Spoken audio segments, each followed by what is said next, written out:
Soumitra national eligibility cum entrance test यानी NEET और joint entrance exam के परीक्षा की तारीखें जैसे जैसे नजदीक आ रही हैं और कोविड-19 से संक्रमित मरीजों की संख्या वैसे बढ़ती जा रही है।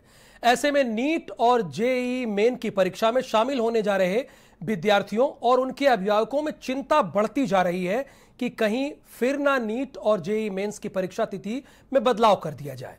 इसी के मद्देनजर विद्यार्थियों के अभिभावकों की एक एसोसिएशन ने सुप्रीम कोर्ट में एक याचिका दायर कर यह मांग की है कि शीर्ष अदालत नेशनल टेस्टिंग एजेंसी यानी एनटीए को यह निर्देश दे कि वो छात्र के हित में इंजीनियरिंग परीक्षा को होने दें, यानी तय समय पर होने दें। लेकिन ध्यान यह भी देना है कि दूसरी तरफ 11 राज्यों के 11 विद्यार्थियों ने देश में बढ़ रही कोरोना वायरस कोविड-19 के मरीजों की संख्या के चलते जेईई मेन और नीट 2020 परीक्षा को स्थगित करने की मांग की है। यानी उनका यह कहना है कि कोरोना संक्रमित केसेस लगातार बढ़ रहे हैं, इसलिए जान है तो जहान है, इस परीक्षा को फिलहाल कुछ दिनों के लिए टाल दिया जाए। इसी को लेकर सुप्रीम कोर्ट में याचिका दायर की गई है। याचिका में राष्ट्रीय परीक्षा एजेंसी यानी जैसा कि मैंने आपको बताया एनटीए कि 3 जुलाई को नोटिस को रद्द करने का अनुरोध किया गया है। यानी दोनों तरफ से याचिकाएं सुप्रीम कोर्ट में लगा दी गई हैं। एक याचिका में कहना यह है कि परीक्षा तय समय पर कराया जाए, यानी जो सितंबर में होनी है वो होनी चाहिए परीक्षाएं। और दूसरी तरफ 11 राज्यों के 11 विद्यार्थियों का यह बहुत साफ लफ्जों में कहना है, चूंकि कोरोना के केस तो बहुत बढ़ रहे हैं, अब तो एक एक दिन में 60,000 केसेस देश में आ रहे हैं, इसलिए इस परीक्षा को रद्द किया जाए। इसके पीछे वो आधार ये भी दे रहे हैं कि उत्तर प्रदेश में जो हाल ही में बीएड की परीक्षा हुई उसमें भारी अनियमितता देखने को मिली। मेरा नीट का एग्ज़ाम 13 सितंबर को है और मेरे पेरेंट्स इस एग्ज़ाम को देने के लिए मना कर रहे हैं इस टाइम पे, क्योंकि सिचुएशन बाहर ऐसी नहीं है कि हम एग्ज़ाम दे पाए, क्योंकि नीट के एग्ज़ाम में अप्रॉक्स 16 लाख स्टूडेंट्स बैठते हैं, तो काफ़ी खतरा है, सबको ही खतरा है। घंटे के एग्ज़ाम होते हैं, 1-1.5 घंटे पहले सेंटर पे आना पड़ता है, तो क्या हम 4-5 घंटे तक मास्क लगा के और उसी क्षमता से परीक्षा दे पाएंगे जिससे बिना मास्क देंगे? प्लस जो बच्चे चश्मा लगाते हैं उनके बारे में 2 मिनट में चश्मा का ये हाल हो जाता है, वो कैसे एक परीक्षा देंगे? हूँ एचआरडी मिनिस्टर निशंक जी, मोदी जी और एचआरडी मिनिस्ट्री नीट और जेईई को पोस्टपोन कर दीजिए। सितंबर महीने में एग्ज़ाम देना खतरे से कभी भी खाली नहीं होगा। 25 लाख स्टूडेंट और उनके सब फैमिली मेम्बर की जान की परवाह कीजिए थोड़ी सर। हम कैसे और कितने आपको रिक्वेस्ट करें, कितने ट्वीट करें, हमारा बात को सुनिए। काफ़ी सारे स्टूडेंट क्वारंटीन फंसे हैं। काफ़ी मेरे दोस्त हैं जो बोल रहे हैं हम क्वारंटीन हैं या पॉजिटिव आए हैं, तो इसलिए गवर्नमेंट को ये करना चाहिए, दो महीने के लिए एग्ज़ाम डिले करना चाहिए, उसके बाद जाके एग्ज़ाम हो जाए तो ठीक है। इतने केसेस जो आज के डेट में बढ़ रहे हैं, डेली 50-60,000 केसेस रिपोर्ट हो रहे हैं, तो ये बच्चों में काफ़ी भय का वातावरण है, काफ़ी डर है उनके मन में। तो ये हम सबकी अपील है कि सेंट्रल गवर्नमेंट है वो इसको सुने, बच्चों की जो प्रॉब्लम्स हैं उनको समझे और ये जो जेईई नीट के एग्ज़ाम्स हैं उनको पोस्टपोन किया जाए। अभी इन एग्जाम्स को कंडक्ट कराना बहुत ही गलत होगा। तो ये अधिवक्ता हैं जो इन 11 छात्रों के साथ हैं, इनका कहना है कि अभी परीक्षा कराना उचित नहीं होगा। और इस वक्त 3 खास मेहमान भारत समाचार के स्टूडियो में हैं। डॉक्टर रमा श्रीवास्तव हैं, ये अध्यक्ष है आईएमए यूपी का, बहुत स्वागत है रमा जी आपका। डॉक्टर आशीष महेंद्रा जी हैं, ये उच्च शिक्षा सलाहकार हैं, ये भी अपना पक्ष रखेंगे। डॉक्टर आशीष जी आपका बहुत स्वागत भारत समाचार में आने के लिए। और साथ ही अभिभावक संघ की तरफ से हमारे साथ पीके श्रीवास्तव जी हैं। पीके श्रीवास्तव जी आपका भी बहुत स्वागत। शुरुआत डॉक्टर आशीष महेंद्रा जी मैं आपसे ही करना चाहूंगा, क्योंकि अभी छात्रों का कहना भी ये है कि वो 3 से 4 घंटे कैसे बैठ के पेपर दे पाएंगे। अभी बीएड का भी पेपर उत्तर प्रदेश में हुआ, उसमें भारी अनियमितता देखने को मिली, केसेस लगातार बढ़ रहे हैं। तो ऐसे हालात में क्या ये नीट और जेईई की परीक्षा कराना उचित कदम होगा? जी सर, आपने बहुत अच्छा सवाल किया और इसी में हम थोड़ा सा आपको और ऐड ऑन करते हैं, आपको बात बढ़ाते हैं कि अभी इससे पहले ही एक एग्ज़ाम और हुआ है कर्नाटका सीईटी, और उसमें भी जो एसओपी गाइडलाइन जो गवर्नमेंट ने बनाई थी वो क्लासरूम के अंदर तो भले वो फॉलो फिर भी की गई कुछ जगह, लेकिन बाहर की जो दृश्य आई, जो फोटो आई, जो तस्वीर, वो काफी भयावह थी, काफी डरा देने वाली थी। और आपने अभी रिसेंटली बीएड के परीक्षा का भी हाल देखा है कि जैसा लग रहा था कि कोरोना हमारे देश से जा चुका है और लोगों में उसका खौफ खत्म है, जबकि आप देखिए तो 60 से 65,000 केसेस अभी पर डे आ रहे हैं। और अगर 13 सितंबर को हम लोग नीट देखेंगे तो उस समय केस बहुत आराम से हम लोग जोड़ सकते हैं कि इसके हिसाब से करीब 1 लाख रोज के होंगे या उसके ज्यादा ही होंगे। उस समय बच्चों को रिस्क पे लाना और एग्जाम दिलाना कहीं से और किस तरह से एसओपी का फॉलो होगा, इसके लिए बहुत बड़ा संदेह है। यानी आशीष जी, आपका कहना ये कि सीधे 26 लाख बच्चों पर इसका असर पड़ेगा और उनके परिवार पर, तो इसे स्थगित करना चाहिए, आप ये मान रहे हैं? जी, इसको तो पूरी तरह से स्थगित करना चाहिए और जब तक हालात सामान्य ना हो इसी तरह की कोई भी परीक्षा कराना बहुत ही रिस्क है। सबकी लाइफ इस पे होगी, चाहे वो पेरेंट्स हों, चाहे वो स्टूडेंट हो, उनके रिलेटिव्स हों।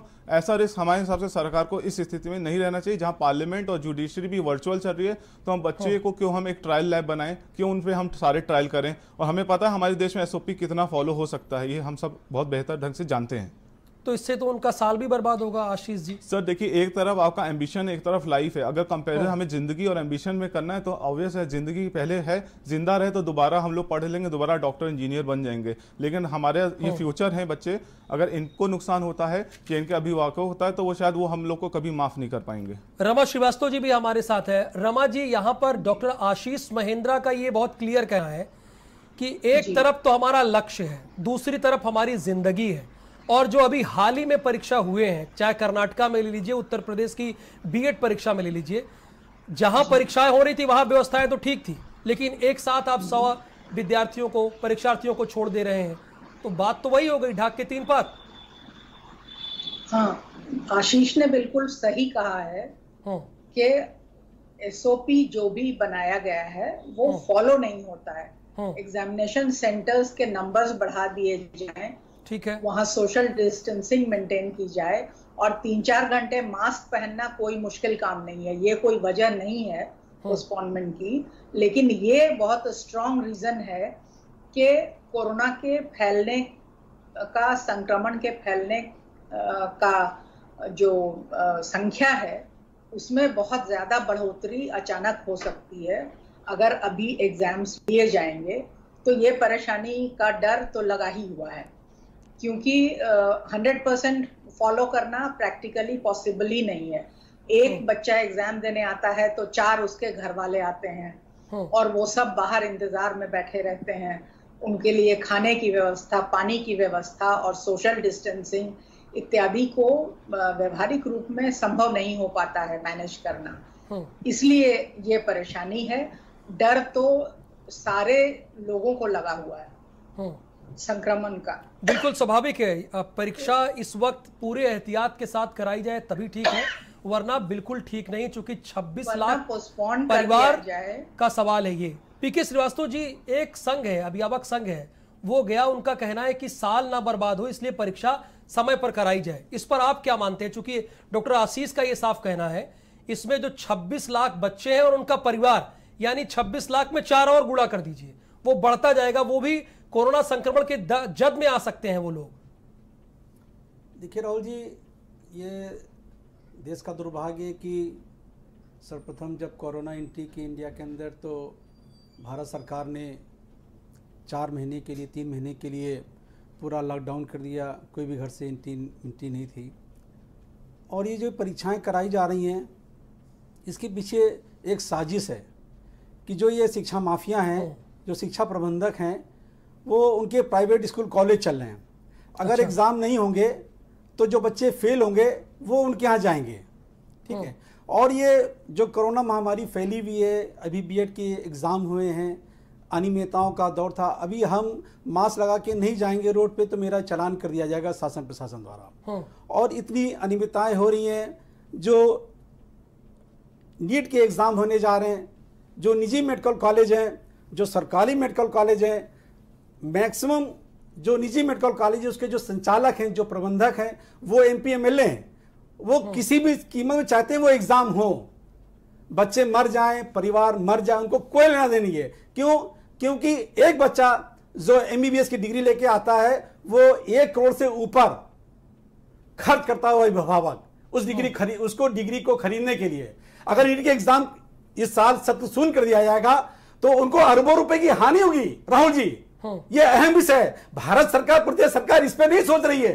जब मेरा बच्चा होगा, जब मेरा बच्चा जहान होगा, जीवित रहेगा, तब हम अगले साल शिक्षा ग्रहण करा लेंगे, कोई दिक्कत नहीं है। लेकिन इस सत्र को शून्य कर देना चाहिए भारत सरकार से और प्रदेश सरकार से। मेरा सादर अनुरोध है कि ये सत्र साउथ यूरोप कंट्रियों में, कुछ कंट्रियों ने छोटे बच्चों के लिए कक्षाओं का संचालन नहीं हो रहा है, वहां पे पढ़ाई नहीं हो रही है। लेकिन यहाँ पे इन शिक्षा माफियाओं ने, उत्तर प्रदेश सरकार डरती है इन शिक्षा माफियाओं से। ठीक है पीके श्रीवास्तव और जी, सरकार ने कहा कि आप फीस लीजिए मनमानी तानाशाही करके। डॉक्टर आशीष, मैं आपसे जानना चाहूंगा, ये तो एक कदम आगे बढ़ गए, ये तो कह रहे हैं सत्र को ही शून्य कर देना चाहिए। तो ऐसे में उनका साल भी तो खराब होगा। अगर सत्र को शून्य कर दिया जाएगा तो बच्चों का एक साल नहीं खराब होगा। सर देखिए, जितनी भी इंटरनेशनल रिपोर्ट्स आ रही है उसके हिसाब से जो हमारी वैक्सीन है वो दिसंबर या जनवरी तक अवेलेबल होगी। और अगर हम इंडिया में तो अगर हम 5 से 6 महीने सेशन डिले करते हैं और जो समर वेकेशन हर साल होते हैं उसमें अगर हम लोग कुछ कट शॉर्ट करके कहीं ना कहीं कवर करा जा सकता है। ऐसा नहीं कि वो एक असंभव लक्ष्य होगा, क्योंकि ये करिकुलम 5.5 साल का होता है।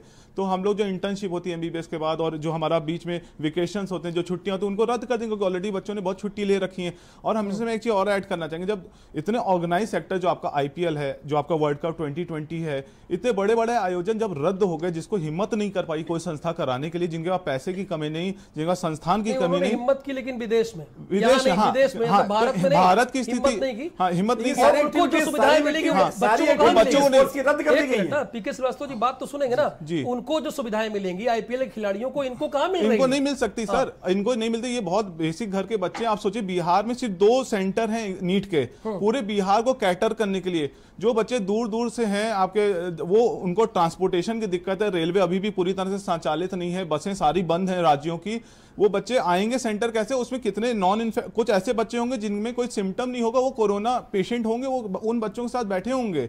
तो सोचिए, हम एक बंद कमरे में उन सारे बच्चों को एक्सपोज कर रहे हैं, उन पेरेंट्स को एक्सपोज कर रहे हैं, एक और 16 लाख बच्चे और उनसे जुड़े परिवार। मतलब ये एक शायद टाइम बम होगा जो बहुत कायदे से फूटेगा, तो इसका हमें असर बहुत दिन तक दिखेगा। और आपको मैं एकदम साथ बताता हूं, अभी कर्नाटका सिटी में जो हुआ है, 2 लाख बच्चों ने दिया है। कर्नाटका में अचानक बहुत तेजी से केसेस बढ़ने शुरू हुए और ये शायद बहुत बड़ी गलती थी। और ये केस कोर्ट में भी गया था, कोर्ट ने कहा कि समय बहुत कम है, क्योंकि कल पेपर है तो हम इस पर रिलैक्सेशन नहीं दे सकते। वो एक वजह बनी, तो शायद इसलिए बच्चे इस बार जल्दी कोर्ट चले गए।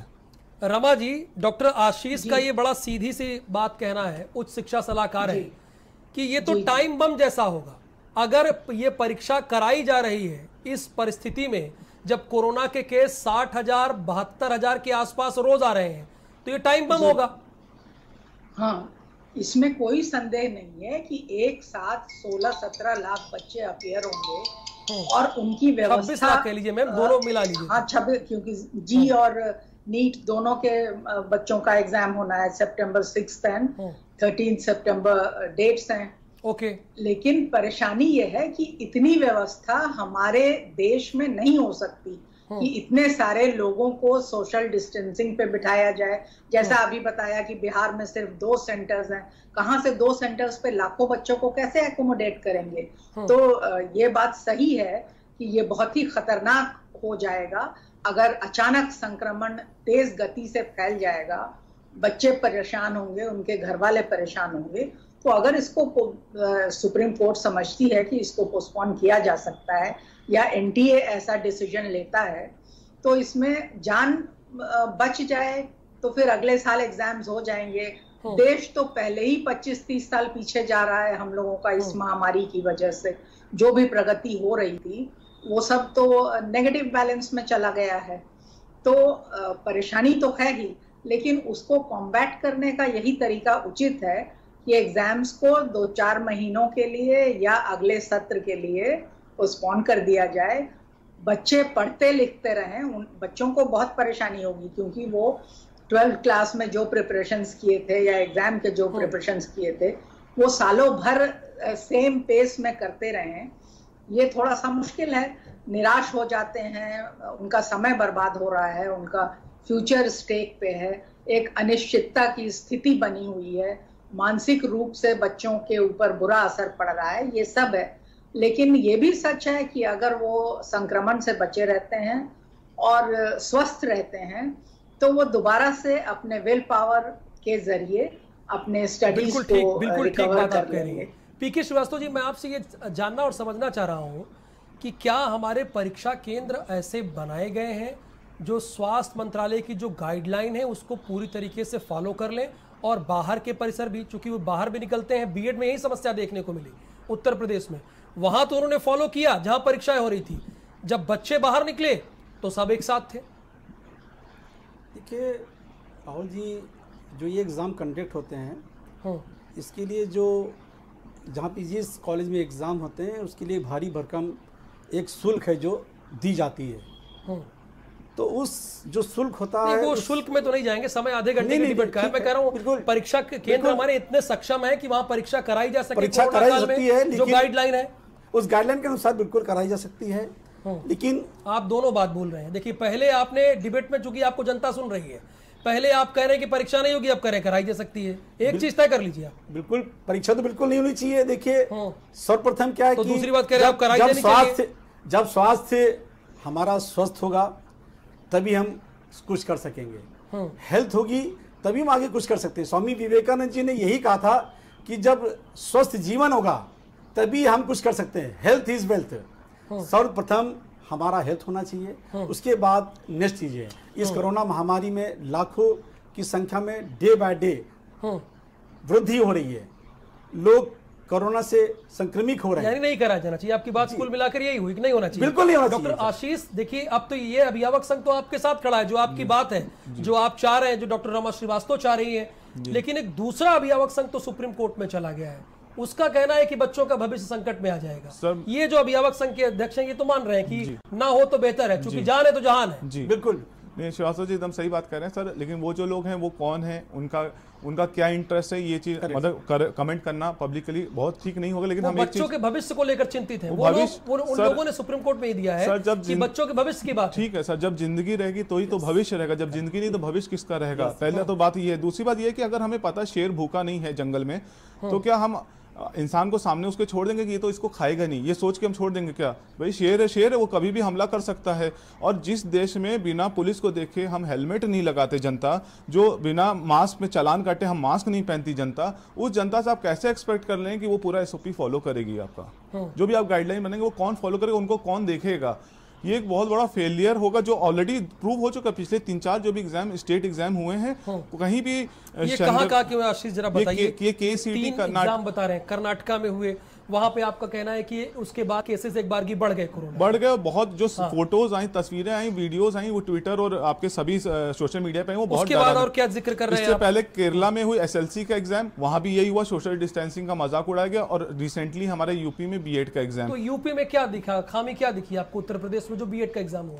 वो जो भीड़ थी, जिस तरह से लोग एक दूसरे से सोशल डिस्टेंसिंग तो छोड़िए, लोग इतने करीब, इतने भीड़ में, एक तो धक्का मुक्की चल रहा था। सेंटर के बाहर का माहौल ऐसा था कि जैसे कोई जश्न चल रहा हो, शायद ऐसा। यानी आपका कहना है जो उत्तर प्रदेश में बीएड की परीक्षा हुई उसमें जो स्वास्थ्य मंत्रालय की गाइडलाइन इस कोरोना काल में वो फॉलो नहीं की गई, वही चिंता है आपकी? जी पूरी तरह से, पूरी चिंता। अब अगला कदम आप क्या चाहते हैं? अगला कदम हमारा यह है कि जो भी परीक्षा हो, सिर्फ जेई और नीट की नहीं, जो भी परीक्षा आगे हो, उसमें सबसे पहले तो एक सेफ एनवायरनमेंट में हो। दूसरा एक SOP का प्रॉपर फॉलो हो। सेंटर्स हम जितना मल्टीप्लाई कर सकते हैं, हर डिस्ट्रिक्ट पे एक सेंटर होना चाहिए ताकि बच्चे को ट्रैवल ना करना पड़े। और जो कंटेनमेंट जोन है वहां के बच्चे को कैसे कैटर करेंगे, जो कोविड बच्चा उसके लिए क्या हम अलग से रूम देंगे? क्योंकि KCET में उन्होंने कोशिश की थी कि जो कोविड पेशेंट उनको भी उन्होंने एग्जाम दिलाया, उनके लिए उन्होंने दूसरे कमरे लगा रखे थे। लेकिन इसमें प्रॉब्लम ये होगी जो एसिम्प्टोमेटिक बच्चे होंगे उनका हम चयन कैसे करेंगे? उनका तो कोई तरीका है नहीं उनको खोजने का। अच्छा, अभी किन हालातों में हमारे यहाँ नीट और जेईई की परीक्षा हो रही है? अभी तो 2 बार एग्जाम। आप कह रहे हैं ट्रेवल कैसे करेंगे? ट्रेनें बंद है, लिमिटेड है, वाकई लिमिटेड ट्रेनें हैं। तो वो जरा बताइए किन हालातों में पेपर अभी हो रहे थे एग्जाम जो अभी नहीं हो सकते? सर देखिए, पहले तो ये 3 मई की डेट थी जब हमारे कोरोना केसेस बहुत कम थे, लेकिन क्योंकि लॉकडाउन चल रहा था तो 3 मई की डेट टाली गई। फिर 26 आपका जुलाई डेट हुई। 26 जुलाई को भी फिर हालात और खराब हो चुके थे कि अभी हम और तैयारी करेंगे, और फिर NTNS को दोबारा टाला। अब ये 13 सितंबर डेट चली गई। तो और 13 सितंबर, हाँ, लेकिन 13 और 6 सितंबर है, ठीक है। 1 से 6 सितंबर आपका ये होगा जेई का डेट है, और आपका 13 सितंबर जो फिक्स डेट है, उसका 28 को आपका जेई एडवांस होगा। तो स्थिति तो और खराबी हुई, कुछ अच्छा तो हुआ नहीं है। जो हम केसेस ज्यादा आ रहे हैं, अब तो 50,000 के ऊपर आ रहे हैं। आप रोज का डेटा उठाइए तो 50,000 के ऊपर रह रहे हैं जी। और इसमें एक चीज और ऐड करेंगे, अभी आपके नॉर्थ ईस्ट और चाहे बिहार, वहाँ बाढ़ जैसे हालात हैं, बहुत जगह लोग ट्रैवल तो आप भूल जाइए, वो अपने बेसिक चीज़ें नहीं कर पा रहे हैं। उन बच्चों को आप क्या एग्जाम देने से वंचित कर देंगे? या जो कोविड पेशेंट स्ट्रेस में जो पढ़ नहीं पाया 14 दिन से या 28 दिन, उसका पूरा एक साइकिल होता है, वो रिकवर करेगा, आप उससे कैसे एक्सपेक्ट करें वो आके एग्जाम दे देगा? आप एक्सपेक्ट कर सकते हैं? इस तरह से नहीं संभव। एक तरह से हम आर्टिकल 21 और आर्टिकल 14 का ब्रीच कर रहे हैं। Right to live and right to equality, दोनों का ब्रीच है ये। कैसे कैसे जरा ये बताइए। देखिए, राइट टू इक्वालिटी ये है कि हम सारे बच्चों को समानता देखना चाहिए। हर बच्चा हमारे लिए इंपॉर्टेंट, हर बच्चे की जिंदगी। तो जो कोविड बच्चा है या जो अभी आज भी जो बहुत बच्चे हमें मैसेज कर रहे हैं जो ऑलरेडी कोविड पेशेंट है, उनकी पढ़ाई रह गई है या जो उस समय तक कोविड हो चुके होंगे वो एग्जाम नहीं दे पाएंगे, तो ये इक्वालिटी का ब्रीच है। और दूसरा राइट टू लिव, मतलब हमें जिंदा रहने का जो अधिकार हमारे कॉन्स्टिट्यूशन ने दिया, उसका भी ब्रीच हो रहा है कि हम जो एक खुद उनको ऐसा प्लेटफॉर्म दे रहे हैं जहां पे वो उनकी जान रिस्क पे आ रही है। ये आपकी चिंता है। ये उच्च सलाहकार हैं उच्च शिक्षा के आशीष महेंद्रा जी। इनकी बात ये कहनी है कि एक तो बाढ़ की भी समस्या है, ऊपर से कोरोना के केस लगातार बढ़ रहे हैं।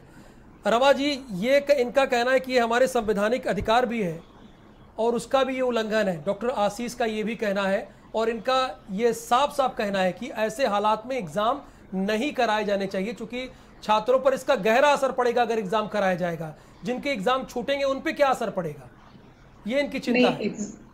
एग्जाम तो हर साल कुछ बच्चों के छूटते हैं, बहुत सारे अपीयर होते हैं, बहुत सारे फेल होते हैं। ये तो क्राइटेरिया हम नहीं डिसाइड कर सकते। मेन मुद्दा ये है कि कोरोना के संक्रमण को देखते हुए जो खतरे हैं भीड़ भाड़ के और एक साथ 16 लाख या 26 लाख बच्चों के इकट्ठा होने के, ट्रांसपोर्टेशन के, सेंटर्स की कमी होने के, ये समस्याएं हमारे सामने व्यवहारिक रूप से उजागर हो रही हैं। और इसके मैनेजमेंट के लिए हमें पोस्टपोनमेंट, थोड़ा समय बच्चों को भी मिल जाए, हमारी जनता को मिल जाए, हमारी सरकार को मिल जाए, हमारे शिक्षा विभाग को मिल जाए, ताकि वो बेटर अरेंजमेंट्स कर सकें। क्योंकि संक्रमण कब तक चलेगा, कोरोना कब तक चलेगा, इसका तो कोई निश्चित समय निर्धारित नहीं है। और बिल्कुल आप ठीक कह रही हैं मैम, लेकिन हमारे पास समय का अभाव है, इसलिए बहुत शुक्रिया रमा जी। डॉक्टर है रमा जी, इनका साफ ये कहना है कि ऐसे हालात में एग्जाम नहीं कराए जाने चाहिए, क्योंकि ये बच्चों के भविष्य के साथ खिलवाड़ होगा। डॉक्टर आशीष महेंद्रा भी ये कह रहे हैं, उच्च शिक्षा सलाहकार है। इनका कहना है कि इस वक्त इस हालात में एग्जाम नहीं होना चाहिए, हो सके तो थोड़ा और टाल दिया जाए तो बेहतर रहेगा। पीके श्रीवास्तव अभिभावक संघ के अध्यक्ष हैं, इनका भी यही मानना है एक सुर में। हालांकि एक अभिभावक संघ सुप्रीम कोर्ट में गया है, वो कह रहा है एग्जाम कराना चाहिए, लेकिन यहां पर पीके श्रीवास्तव जी का कहना है कि एग्जाम नहीं होना चाहिए। बहुत शुक्रिया आप सभी लोगों का इस डिबेट में आने के लिए, बहुत धन्यवाद।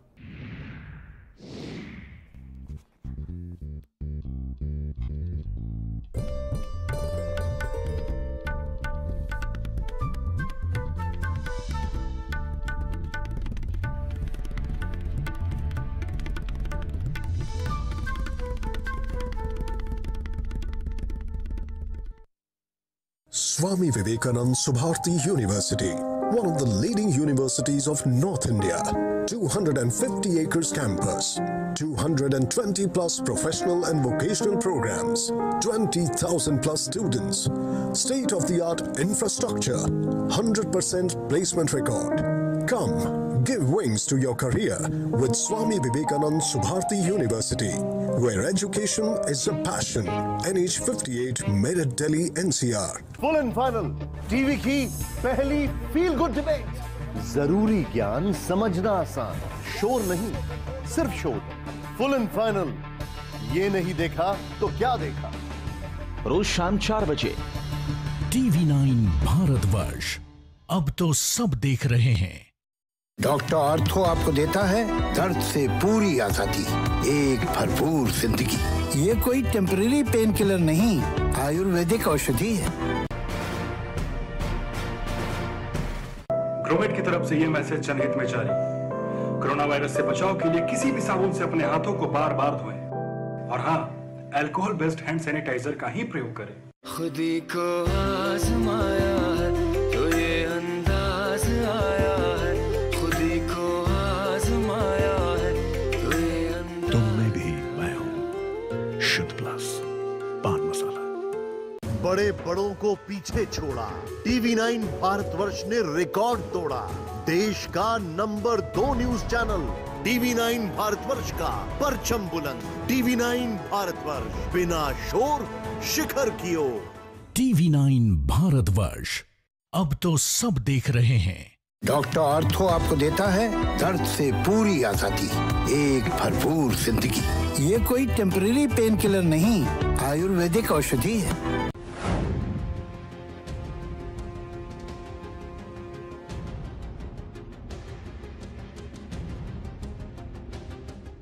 अगर आप ग्रेजुएशन कर रहे हैं या कर चुके हैं और आपका सपना है आईएएस बनने का, तो आज ही ज्वाइन कीजिए हमारे ऑनलाइन क्लासेस प्रोग्राम को। कांटेक्ट करें 9517171733 पर। इस कार्यक्रम के प्रायोजक हैं पेट सफा आयुर्वेदिक चूर्ण, पेट सफा हर रोग दफा। सच्ची सहेली, महिलाओं के लिए सबसे भरोसेमंद औषधि एवं टॉनिक।